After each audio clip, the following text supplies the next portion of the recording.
My name is Phil from PDQ Merchant Enterprises. Some of you guys know me, some of you guys don't. This is John Pip from PDQ Merchant Enterprises. Where'd he go? There he is. All right. So today we're going to talk about basically CDU binding and replacing the keypad, and some of the keypads are going out of compliance. It was supposed to be out of compliance in January 1st of this year, but there's no PCI compliance complete. So Visa and MasterCard mandated that as of January 1st of 2023, the keypads, the six on a Gen Mega B1 and B2, and on a Nautilus Yosung 6,000K keypads, 5,000K keypads, we're going to be out of compliance. Which, for you guys looking at the keypad, they had the round buttons and a keypad. Now, if you look at here, give me this one. So this is an 8000R and Nautilus Yosung. It's got square keypads, so that's how you guys could physically look at it. But on the back, it would say, so when you look underneath the ATM, it'll say 5,000 or 6,000 keypad.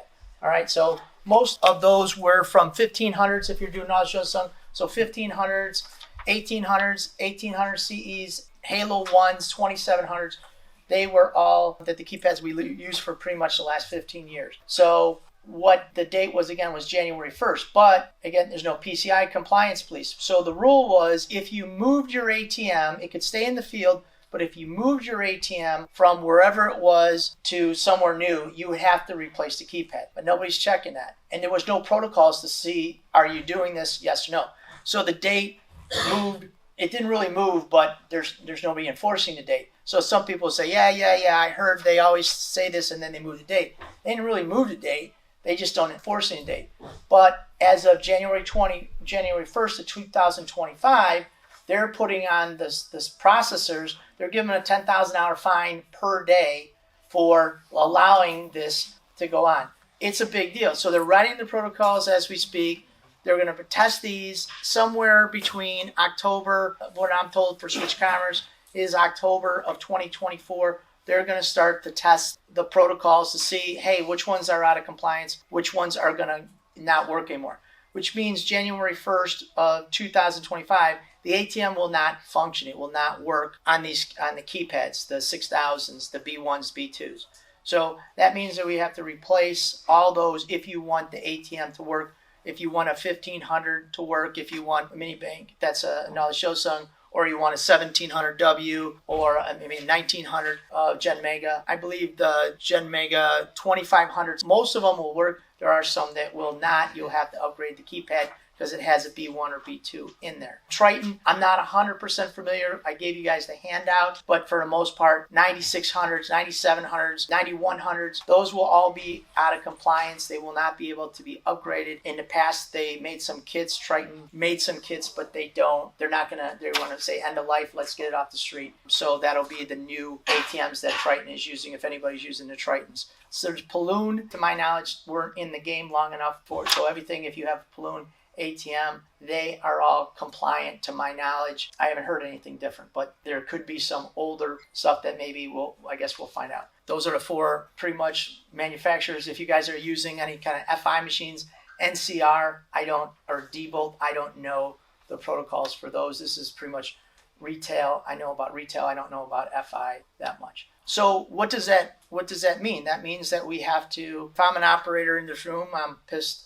If you guys didn't hear about this or you heard about it from before, you're looking at, well, I got a couple hundred ATMs on the street, Phil, and that's a lot of money to upgrade on, But I would look at it, there's an opportunity here. There are ATM operators that are not going to do this. Their ATMs will go dark. There will be gas stations and convenience stores if you guys are looking to move into that lane. There will be guys who bought their machine 8-10 years ago who they're not going to spend the money to upgrade them. So that's an opportunity for you guys to advance doing what you do. You'll have other machines that you can move in there, or you want to buy new, but you will have those opportunities to do that. So that is what we want to talk about. John, what we're also going to show you is how to put it into what do you call the state. So when you get the keypad on a 8000, you have to put it in a what do you call the state? An installation state. In an installation state, so you can load the information on. So there's a lengthy process of doing that. John is going to teach you how to do that. If you guys haven't done it, we'll walk you through this process. It's how long does it take? About 20 minutes? Yeah.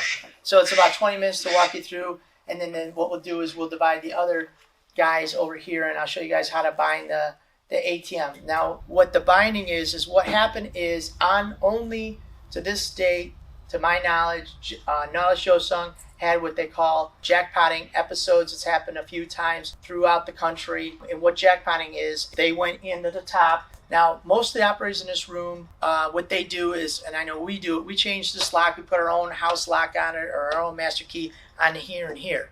Okay, that eliminates anybody from going into the top of here and putting anything in the device. Some operators in the country didn't do that.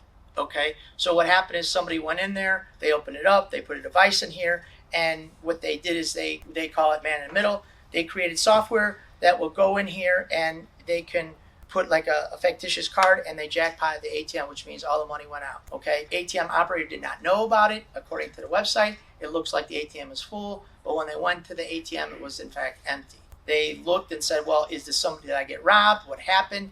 They looked at security footage. They checked the logs between the guy who went there last time and the filler who went there to fill it up. They realized that this guy, they did some instinctive things to make sure the guy wasn't stealing ATM operators' money. And he was, and it was a he, and he wasn't in. There's been 2 or 3 occurrences of this. So what Knowledge Josung said is we've put on since like 2019 software on these machines, what we call CDU binding. CDU binding binds the ATM to the dispenser. So you can't do this man in the middle situation. So if you guys aren't doing it, what I would do to protect yourself is I would do 2 things. A, I'd put your operator lock on here and change the top. This is always a good idea from being amusement operators to have your own master key on the top. This is the surefire way to number 1, 99%, eliminate anybody from going in your ATM or causing these issues. But some people don't do that. Now the other way to do that, because maybe you have, there's always a variety of instances. Some of you guys might have, well, hey, it's our ATM, but we let the location fill it, so they have the key to the top. In those situations, I would take the next precautionary measure is what I would do is either or. I would change them, and you guys have, I know we always had a ton of house locks that were just a different key code, and change that. So maybe you have that. But if you don't want to do that, then what you can do is you bind the ATM to the dispenser. And I'm going to walk you through. It's a simple process of how to do that. Okay. And I'm going to show you guys if you didn't do it, what to look for. Now the ATMs right now for the last probably year come out of the factory, they already have that done. Okay, so anything you bought in probably last year, it's already been done for you. You probably don't even know about it. But the ATMs have been on the street, they could be subject to man-in-the-middle attacks. Okay, so how we safeguard that is we bind the CDU to this. Now there are, depending on the age of the CDU, if it's older, somewhere it can't be done because you have to replace the board. Then we can replace the board. We sell the boards, other people sell the boards, and you just switch the boards out. We can get them flashed, right?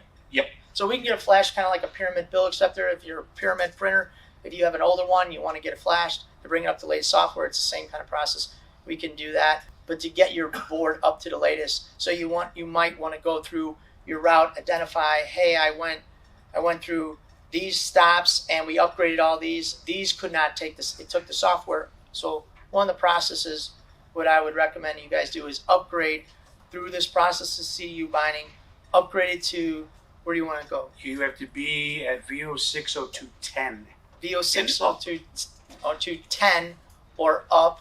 I would upgrade the software for anybody in this room. We'll give you guys what we do with the software. We got just call in and I'll send you guys the software, either by email or if you want the discs, right, or USB drive. Yeah, free of charge. It's a courtesy of Whammo. Some of you guys process with us, some of you guys don't, but we will give you guys the software to help you guys through your. Whammo's been very good to us and our company, and it's not a problem. So we'll give you guys the software if you guys want that. Then you upgrade it. I would upgrade it up to the latest, to wherever, John, are you suggesting 11 or just? I'm suggesting 11. Okay. So the latest greatest software is 13. We have upgraded a lot of our ATMs to 13. 12, there was a bug. 13, they went to fix the bug, but I'm not 100% comfortable with 13, to be honest with you guys. There's also a VO603 that will have the TR31 software, but we haven't tested it yet.